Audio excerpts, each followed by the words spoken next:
కరుణయులేక కొందరు వికల్ప కవిత్వమటంచు బల్కినన్ సరగున నీవు వారలకు సమ్మతి చెప్పి పరాకు సేయకే పరువడితోను నీ శతక పద్యములింక ధరిత్రి మీదటన్ గురుతుగా నిల్పవయ్యా తరిగొండ నృసింహ దయాపయోనిధి.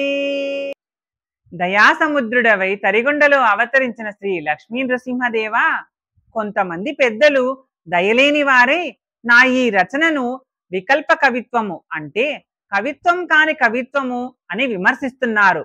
అలాంటి వారికి నీవే సద్బుద్ధిని ప్రసాదించి సదభిప్రాయాన్ని కలిగించు. అంతేకాకుండా ఇకపై ఈ శతక పద్యాలు ఈ లోకంలో స్థిరంగా నెలకొనేటట్లుగా పరాకు లేకుండా నన్ను అనుగ్రహించు తండ్రి అంటోంది తరిగొండ వెంగమాంబ.